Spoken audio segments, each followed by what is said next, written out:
안녕하세요. 제 이름은 김영숙입니다. 올해로 83이 되었네요. 저는 지금 경기도 외곽에 있는 한 요양병원에 머물고 있습니다. 창밖에는 한방눈이 펑펑 쏟아지고 있어요. 온 세상이 하얗게 지워지는 걸 보고 있으니 마치 제 기억 속에 남아있는 얼룩들도 저 눈이 다 덮어주는 것 같아 마음이 차분해집니다. 여기 생활은 아주 단조로워요. 아침 7시면 눈을 뜨고 나오지 않는 입맛을 억지로 달래며 죽을 몇 술 뜹니다. 물리치료를 받고 동갑내기 할머니들과 텔레비전 앞에 앉아 누가 누군지도 모르는 트로트 가수들의 노래를 듣죠. 다들 자식 자랑, 며느리 흉을 보느라 시간 가는 줄 모르지만 저는 그저 웃으며 고개만 끄덕일 뿐 말을 아끼는 편입니다. 사람들은 저보고 참 얌전하고 고상한 할머니라고들 해요. 젊어서 고생 안 하고 곱게 늙은 것 같다고요. 그 말을 들을 때마다 저는 속으로 쓴웃음을 삼킵니다.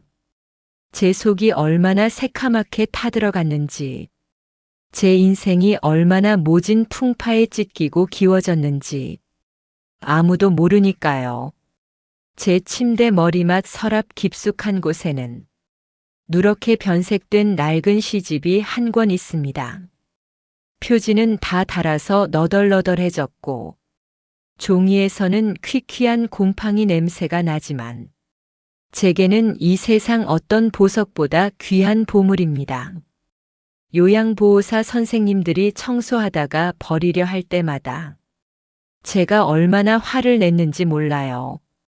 이 책갈피 사이사이에는 제 청춘의 가장 뜨거웠던 눈물과 평생을 바쳐 사랑했던 한 남자의 숨결이 배어 있거든요. 오늘은 눈이 와서 그런지 유난히 그 사람이 사무치게 그립네요. 이제 저도 갈 날이 멀지 않았다는 걸 느낍니다. 기억이 더 흐려지기 전에 제 가슴 속에 응어리처럼 맺혀 있던 이 이야기를 어딘가에는 털어놓고 싶었습니다. 누군가는 불륜이라 손가락질 할지도 모릅니다. 누군가는 미련하다고 혀를 찰지도 모르겠네요. 하지만 저는 후회하지 않습니다. 그 지독했던 사랑이 있었기에 저는 모진 세월을 견딜 수 있었으니까요. 제 이야기는 아주 오래전 모두가 살기 위해 발버둥 쳤던 그 시절로 거슬러 올라갑니다. 1950년 6월 전쟁이 터졌을 때 저는 고작 18살이었습니다. 서울에서 학교 다니던 오빠는 인민군에 끌려갔고 부모님은 피란길에 폭격을 맞아 돌아가셨어요. 어떻게 살았는지 기억도 나지 않습니다. 사람들에 떠밀려 기차 지붕에 매달려 그렇게 도착한 곳이 부산이었습니다. 그 당시 부산은 사람이 살 곳이 못 되었어요. 전국에서 몰려든 피란민들로 발 디딜 틈이 없었고 국제시장 바닥은 오물과 쓰레기 그리고 시체 썩는 냄새가 진동했죠. 판자촌 틈바구니에서 미군들이 먹다 버린 꿀꿀이죽을 얻어먹으며 하루하루를 버텼습니다. 저는 살아야겠다는 일념 하나로 임시로 세워진 야전 병원에서 자비를 시작했습니다. 말이 병원이지 천막 몇 개 쳐놓은 게 다였어요. 하루에도 수십 명씩 팔다리가 잘린 군인들이 실려왔고 비명과 신음이 끊이질 않았습니다. 피비린내와 알코올 냄새가 섞인 그 역겨운 공기 속에서 저는 피 묻은 붕대를 빨고 환자들의 대소변을 받아냈습니다. 처녀가 할 짓이 못 된다고들 했지만 배고픔 앞에서는 체면이고 뭐고 없었지요. 그러던 어느 날이었어요. 유난히 부상병이 많이 들어와 병원 바닥이 온통 핏물로 흥건했던 날이었습니다. 저는 정신없이 핏물을 닦아내고 있었는데 누군가 제 어깨를 툭 쳤습니다.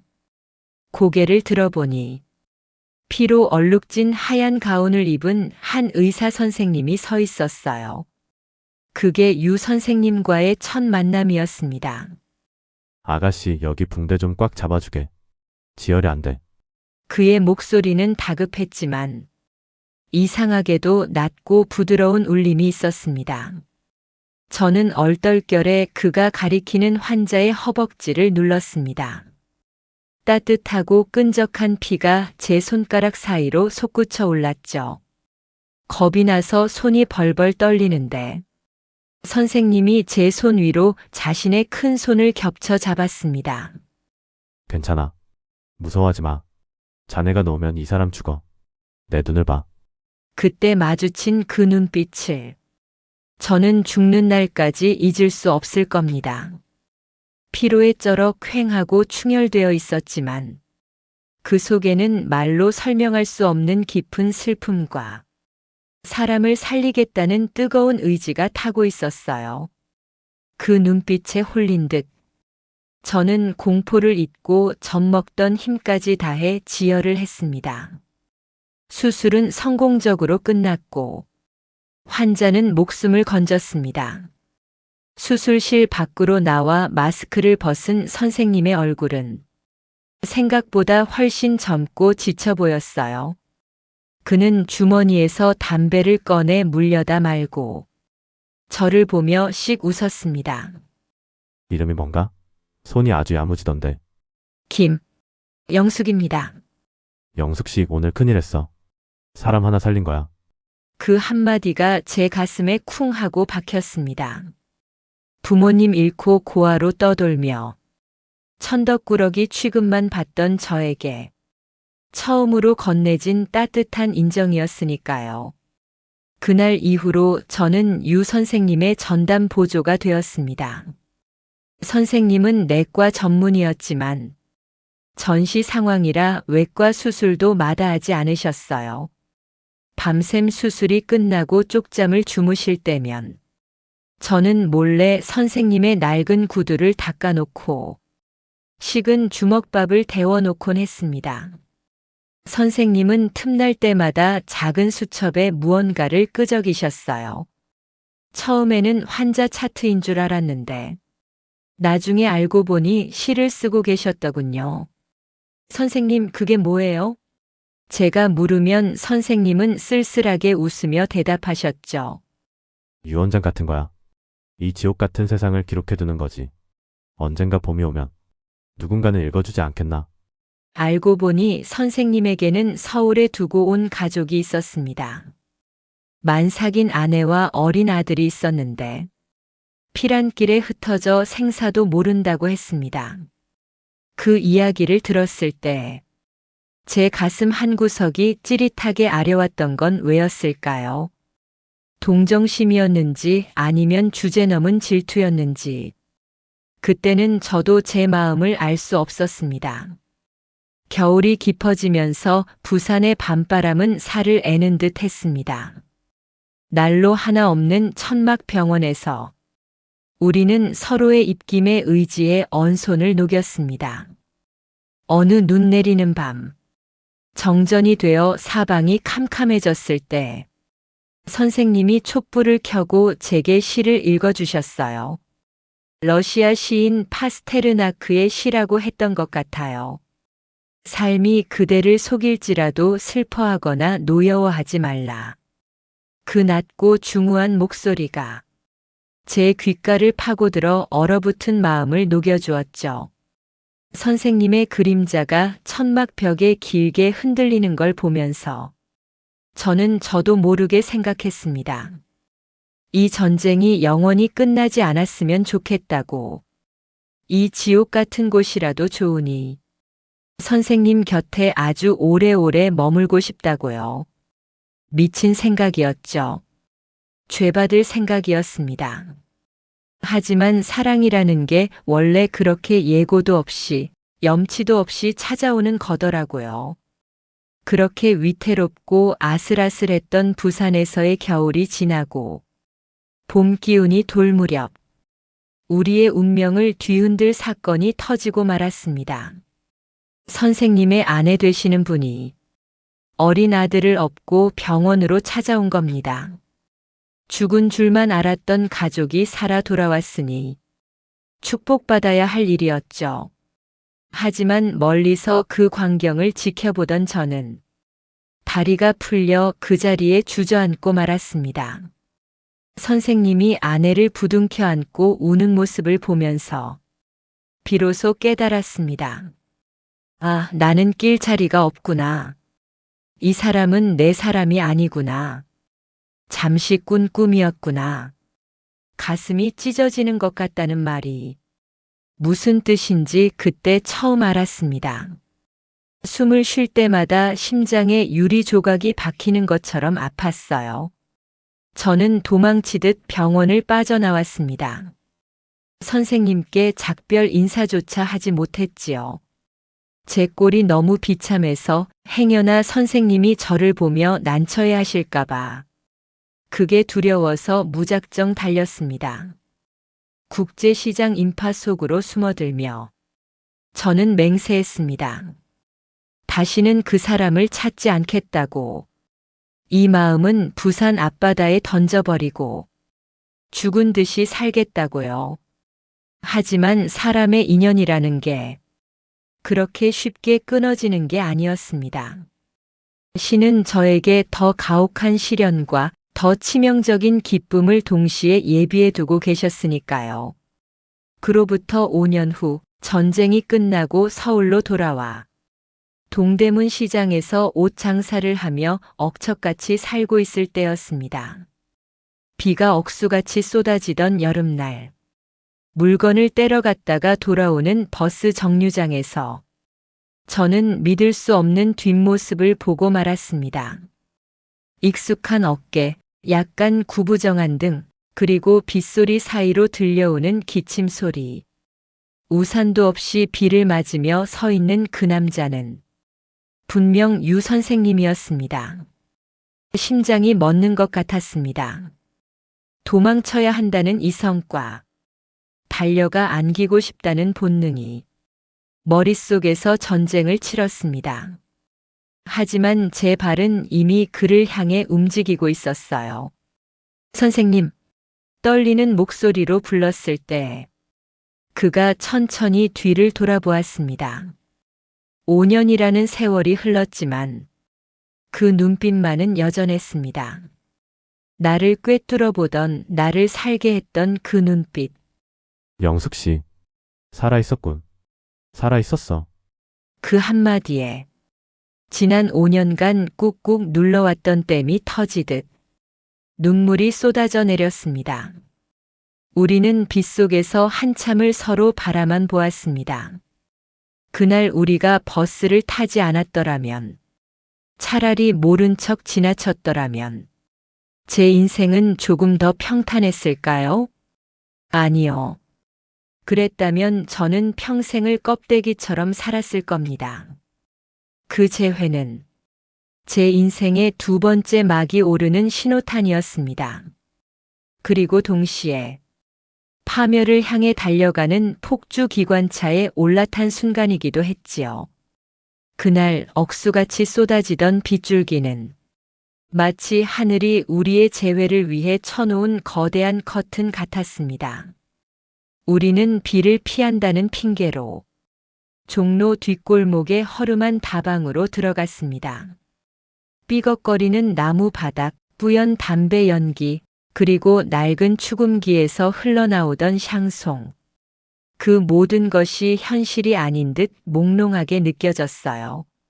선생님은 젖은 머리를 쓸어 넘기며 저에게 따뜻한 쌍화차를 시켜주셨습니다.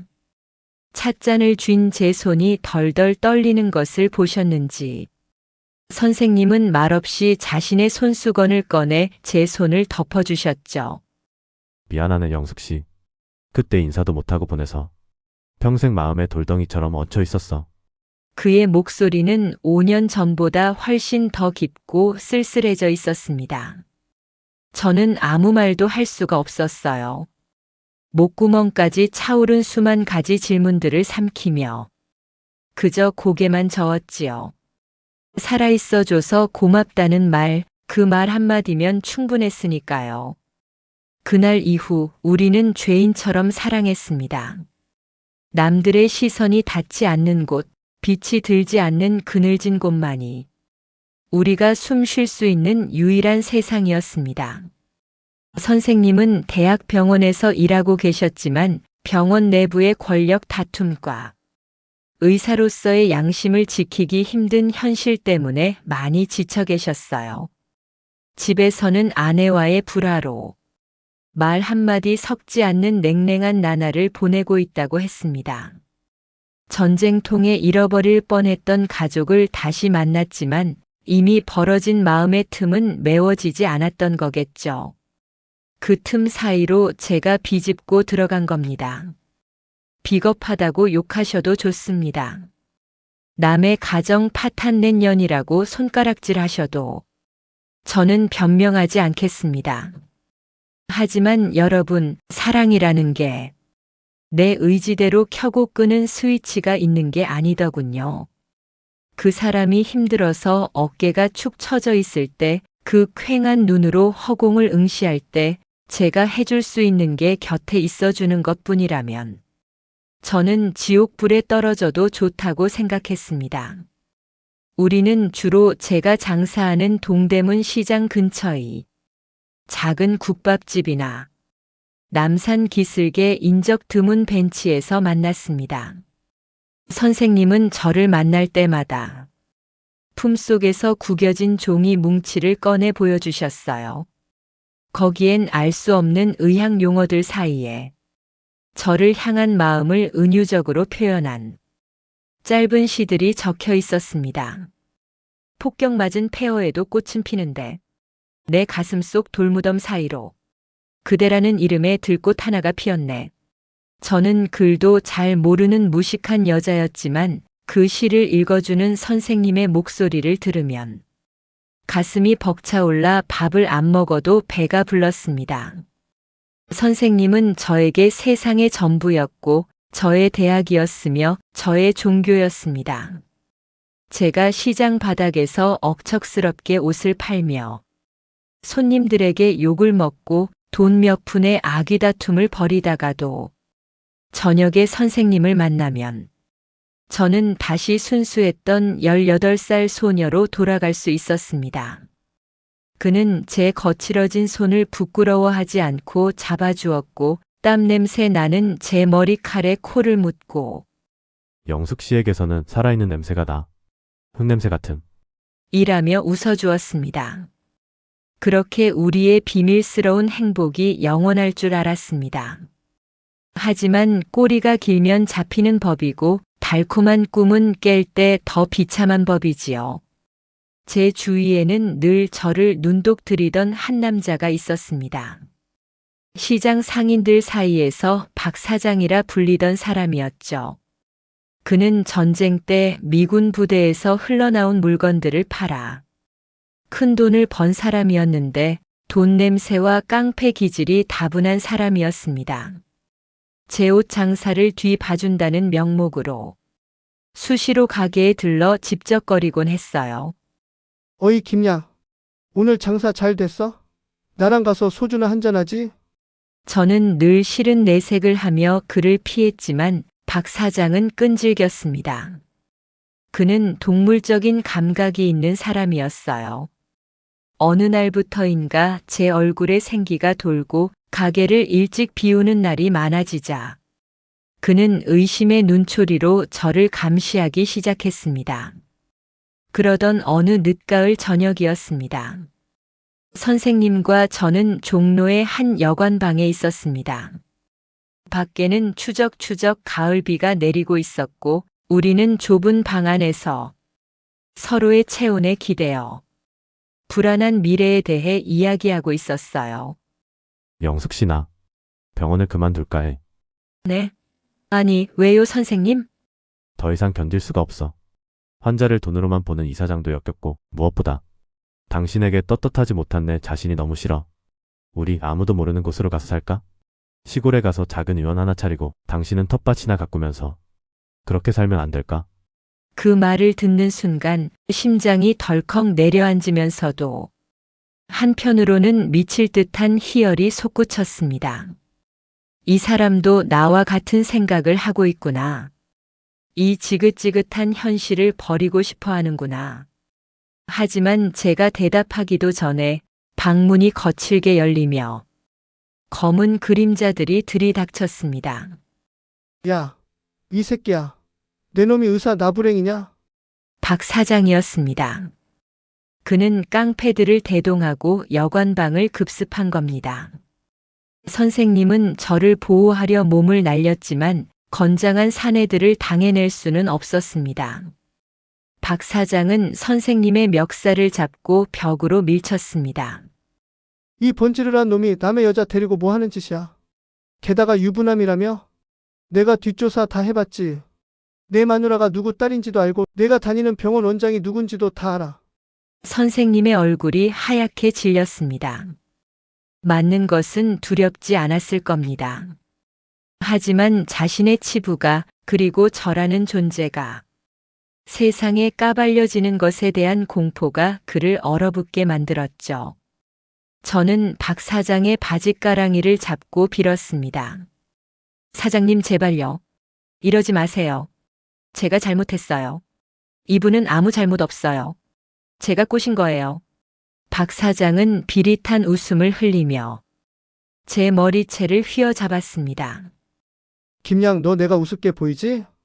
내가 너 5년 동안 봐줬어. 내 여자가 안 되면 남의 여자도 못 되는 거야. 이 새끼 당장 병원에 알려서 매장시켜버릴까? 아니면 본처한테 데려가서 망신을 줄까? 그날 밤은 지옥이었습니다. 박 사장은 선생님을 무릎 꿇리고 모욕적인 각서를 쓰게 했습니다. 다시는 저를 만나지 않겠다는 각서, 그리고 만약 약속을 어길 시에는 어떤 처벌도 달게 받겠다는 내용이었죠. 선생님은 떨리는 손으로 도장을 찍었습니다. 그의 눈에서 굵은 눈물이 뚝뚝 떨어져 하얀 각서 종이를 적셨습니다. 그 눈물은 비굴함의 눈물이 아니었습니다. 사랑하는 여자를 지키지 못하는 무력한 사내의 피눈물이었습니다. 박 사장 무리가 돌아가고 난 뒤 난장판이 된 방 안에 우리 둘만 남았습니다. 선생님은 찢어진 와이셔츠 차림으로 구석에 처박혀 고개를 들지 못했습니다. 저는 퉁퉁 부은 눈으로 다가가 그의 상처난 입술을 닦아주었습니다. 선생님, 이제 그만해요, 우리. 제가 나쁜 년이에요. 선생님 인생 망치기 싫어요. 돌아가세요. 제 말에 선생님이 고개를 번쩍 들었습니다. 그의 눈빛이 달라져 있었습니다. 조금 전까지의 무력감은 사라지고 대신 광기 어린 결단력이 서려 있었죠. 그는 제 손목을 으스러져라 꽉 잡았습니다. 아니, 못 가. 안 가. 영수가 나봐. 나 이제 잃을 거 없어. 그깟 의사가운, 명예, 가족, 다 껍데기야. 진짜 내 모습은, 진짜 내 심장은 여기 있어. 바로 내 앞에 있다고. 그는 품속에서 통장 하나와 도장을 꺼내 제 손에 쥐어주었습니다. 내일 새벽이야. 청량리역으로 나와. 강원도로 가는 첫 기차를 탈 거야. 거기라면 저놈들도 우리를 못 찾을 거야. 나랑 같이 가주겠나? 아니, 같이 가줘. 제발, 나를 살려줘. 그의 절규에 가까운 고백 앞에서 저는 이성의 끈을 놓고 말았습니다. 도덕이니 윤리니 하는 것들이 사랑이라는 거대한 파도 앞에서 얼마나 보잘것없는 모래성인지 뼈저리게 느꼈습니다. 네, 갈게요. 선생님이 지옥으로 가자면 지옥 끝까지라도 따라갈게요. 우리는 그 밤을 꼬박 새우며 도망칠 준비를 했습니다. 저는 가게에 있던 옷가지 몇 벌과 숨겨두었던 비상금을 챙겼고 선생님은 왕진 가방 하나만을 챙겼습니다. 다음 날 새벽 서울의 공기는 차갑고 날카로웠습니다. 도둑고양이처럼 몰래 여관을 빠져나와 청량리역으로 향하는 길. 안개가 자욱하게 깔린 서울의 거리는 마치 우리가 건너야 할 요단강처럼 보였습니다.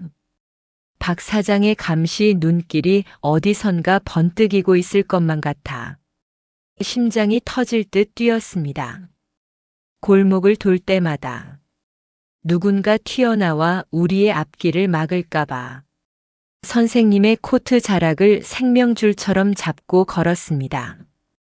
역 대합실은 새벽 기차를 타려는 사람들로 북적였습니다.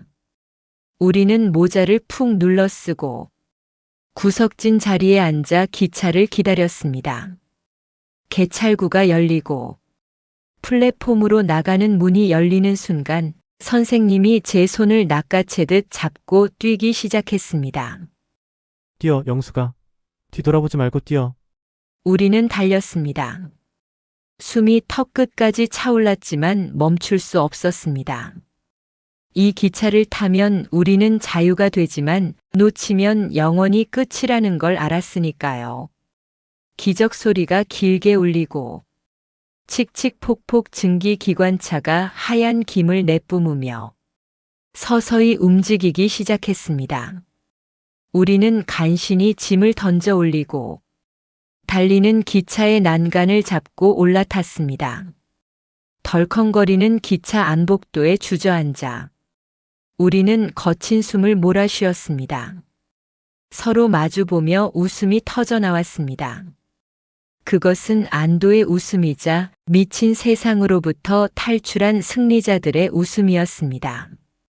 차창 밖으로 멀어지는 서울의 풍경을 바라보며 저는 마음속으로 작별을 고했습니다. 안녕 서울. 안녕 내 가난했던 청춘.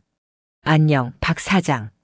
그리고 죄송합니다 사모님. 기차는 북쪽으로 더 깊은 북쪽으로 우리를 싣고 달렸습니다. 눈발이 날리기 시작했습니다. 창밖은 온통 하얀 설원으로 변해가고 있었죠. 우리가 향하는 곳이 낙원일지 아니면 또 다른 지옥일지 그때는 알 수 없었습니다. 하지만 분명한 건 제 손을 잡고 있는 이 남자의 손이 따뜻하다는 것. 그거 하나면 충분했습니다. 기차는 태백산맥의 험준한 능선을 넘어 눈이 허리까지 쌓인 깊은 산골 마을에 우리를 내려놓았습니다. 그곳은 세상의 끝처럼 고요했습니다. 사람의 발길이 닿지 않은 오직 바람과 눈 그리고 짐승들의 발자국만이 존재하는 하얀 세상. 우리는 산 중턱에 버려진 낡은 화전민 오두막을 찾아 들어갔습니다. 바람이 불면 지붕이 들썩거리고 문틈으로는 황소바람이 들어왔지만 그 초라한 오두막은 우리에게 그 어떤 궁궐보다 아늑한 성이었습니다. 그곳에서의 한 달, 제 80년 인생을 통틀어 신이 저에게 허락한 유일한 천국이 있다면 바로 그 한 달이었습니다. 우리는 마치 태초의 아담과 이브 같았습니다. 선생님은 서툰 솜씨로 장작을 패고 아궁이에 불을 지폈습니다. 의사 가운을 입고 수술 칼을 잡던 그 귀한 손에 물집이 잡히고 굳은 살이 박여갔지만 선생님은 한 번도 힘들다 소리를 하지 않으셨어요. 저는 꽁꽁 언 개울에서 얼음을 깨고 물을 길어와 감자를 삶고 실의 기죽을 끓였습니다. 변변한 반찬 하나 없는 밥상이었지만 우리는 서로의 얼굴을 보며 바보처럼 웃었습니다. 영숙씨 밥맛이 꿀맛이야. 궁중 요리가 안 부럽군. 밤이 되면 우리는 호롱불 아래 앉아 서로의 체온을 나누었습니다. 밖에는 늑대 울음소리가 들리고 폭설이 내리는 소리가 사각거렸지만 선생님의 품 안에 있으면 세상 무엇도 두렵지 않았습니다. 선생님은 종이가 없어 벽지 귀퉁이나 나무 껍질에 시를 쓰셨습니다. 그리고 저를 꼭 껴안고 나지막이 속삭여 주셨죠. 사랑해 영수가. 내 의술은 사람의 병을 고치지만 너는 내 병든 영혼을 고쳐주었어. 너는 나의 의사야. 그 말을 들으며 저는 생각했습니다. 여기서 얼어 죽어도 좋다고. 이 사람과 함께라면 이 눈 속에서 영원히 잠들어도 여한이 없다고요. 하지만 잔인한 운명은 우리에게 그 영원을 허락하지 않았습니다. 제 몸에 변화가 찾아온 것은 그 즈음이었습니다. 그날따라 유독 속이 메스껍고 어지러워 자리에 누워 있는데 선생님이 제 손목을 잡고 맥을 짚으시더군요. 한참 동안 눈을 감고 맥박을 느끼던 선생님의 눈이 번쩍 뜨였습니다. 영수가. 네, 선생님. 저체했나 봐요. 아니야. 아기가 생겼어. 우리 아이가. 순간 멍해졌습니다. 기쁨보다는 덜컥 겁이 났습니다. 이 첩첩산 중에서 당장 내일 먹을 식량도 떨어져 가는데 아이라니. 하지만 선생님은 제 배에 귀를 대고 아이처럼 좋아하셨습니다. 고마워. 정말 고마워. 내가 이 아이 목숨 걸고 지킬게. 그날 밤 선생님은 잠들지 못하고 뒤척이셨습니다. 저는 자는 척하며 등 뒤에서 들려오는 선생님의 한숨 소리를 들었습니다. 그것은 기쁨의 한숨이 아니었습니다. 가장의 무게, 그리고 닥쳐올 현실에 대한 뼈저린 고뇌의 한숨이었습니다. 그리고 며칠 뒤 우려했던 일이 현실이 되고 말았습니다. 고요하던 산골짜기에 굉음 같은 자동차 엔진 소리가 울려 퍼진 겁니다. 지프차 2대가 눈길을 헤치고 오두막 앞마당까지 들이닥쳤습니다. 박 사장이었습니다. 그는 정말이지 지독한 사냥개 같았습니다. 서울에서 여기까지 그 먼 길을 기어이 냄새를 맡고 쫓아온 겁니다. 여기 숨어 있으면 모를 줄 알았어? 가죽 점퍼를 입은 박 사장이 차에서 내리며 비릿하게 웃었습니다. 깡패들이 오두막을 에워쌌습니다. 선생님은 저를 등 뒤로 감추고 도끼를 들고 앞으로 나섰습니다. 한 발짝만 더 오면 다 죽인다. 평소에 온화하던 선생님 모습은 온데간데 없었습니다. 눈에는 살기가 가득했습니다. 하지만 박 사장은 여유만만했습니다. 그는 싸우러 온 게 아니었습니다. 그는 더 잔인한 무기를 들고 왔습니다. 바로 현실이라는 무기였습니다. 어이 유 선생. 그 도끼 내려놓지 그래? 나랑 힘쓰자고 온 거 아니야. 그냥 좀 보여주려고 왔어. 잡아라. 박 사장은 트렁크에서 무언가를 꺼내 던졌습니다. 최고급 분유 한 통, 그리고 따뜻해 보이는 밍크 코트였습니다. 내 소식 들었어. 김양 임신했다며? 축하해. 내 애는 아니지만 김양이니까 내가 키워줄게. 선생님의 손이 부들부들 떨렸습니다. 박 사장이 말을 이었습니다. 유 선생, 당신 의사잖아. 지금 김양 꼴을 좀 봐. 영양실조에 동상 걸린 손발. 저 몸으로 애를 낳겠다고? 여기서 애 낳으면 산모도 애도 둘 다 죽어. 당신이 죽이는 거야. 자존심 때문에 사랑하는 여자랑 자식 죽일 셈이야. 박 사장의 말은 비수처럼 선생님의 가슴을 찔렀습니다. 틀린 말이 하나도 없었으니까요. 선생님은 천천히 도끼를 내려놓았습니다. 그리고 뒤를 돌아 저를 보셨습니다. 그 눈빛.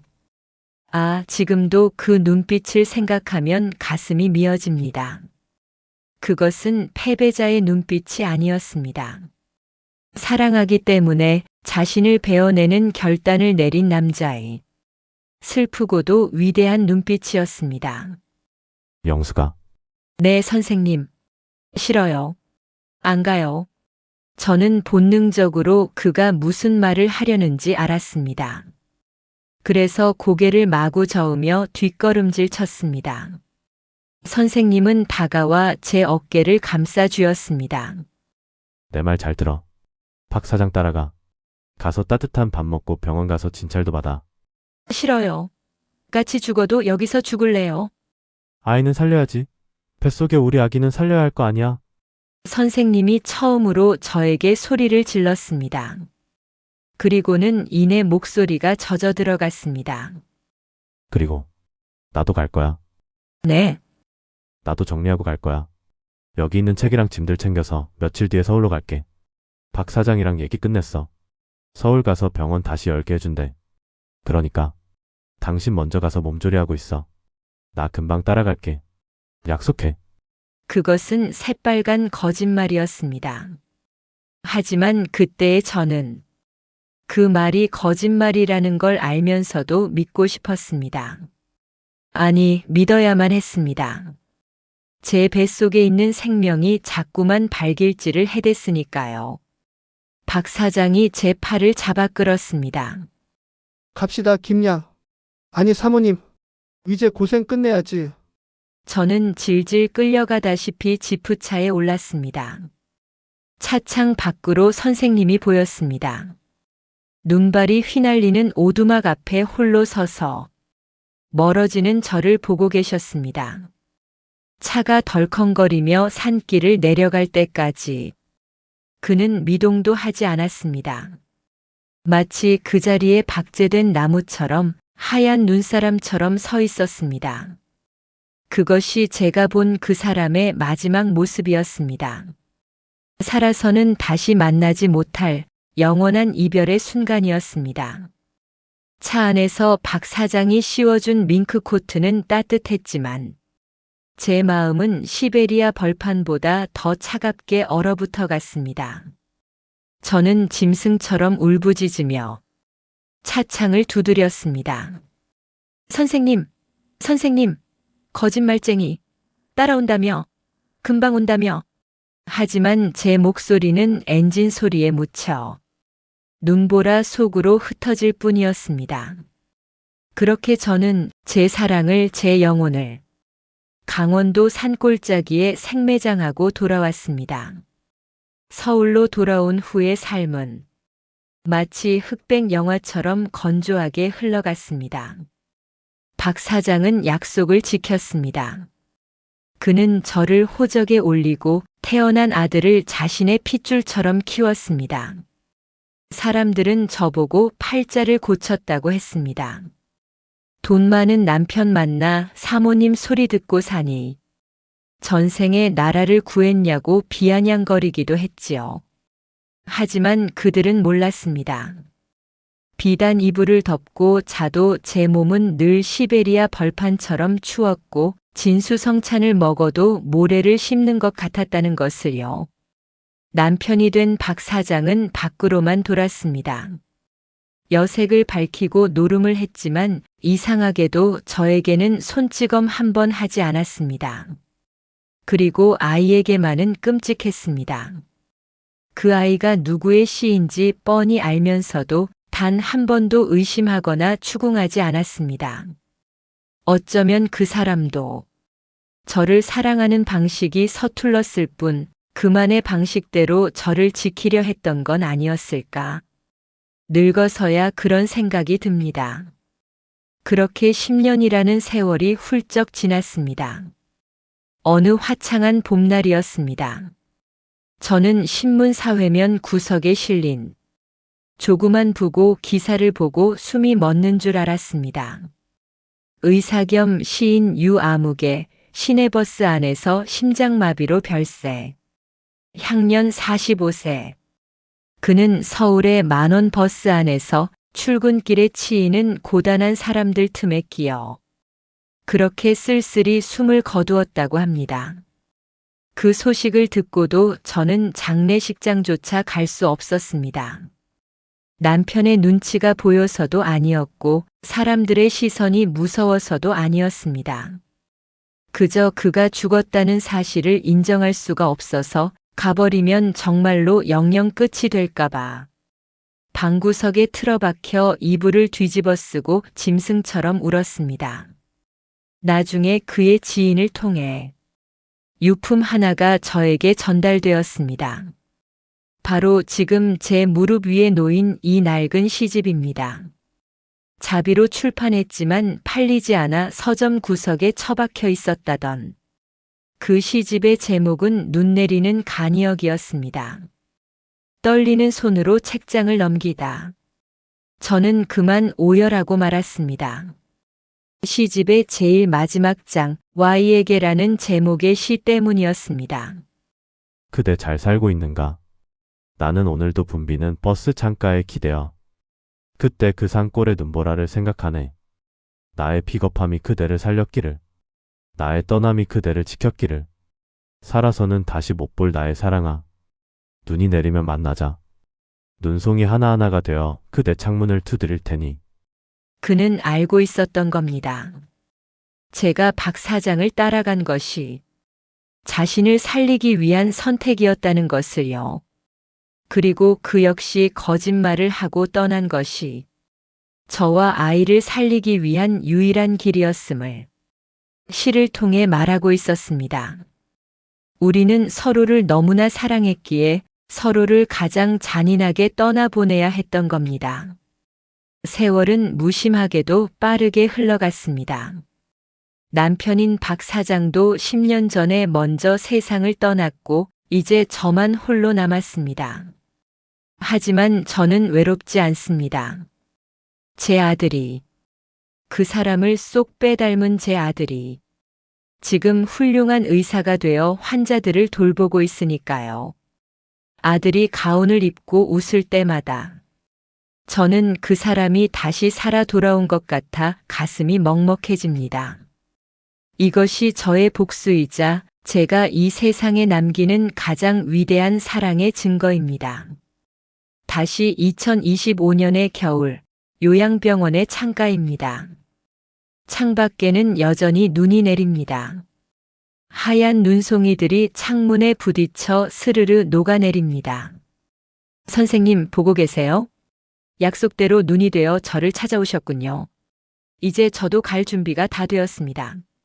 이 낡은 육신을 벗어버리고 그때 그 산골 오두막에 젊고 예뻤던 영숙이로 돌아가 당신을 만나러 가겠습니다. 그곳에는 박 사장도 없고 가난도 없고 헤어짐도 없겠지요. 그냥 당신과 나 그리고 따뜻한 모닥불만 있으면 좋겠습니다. 여보. 평생 가슴속으로만 불렀던 이름 여보.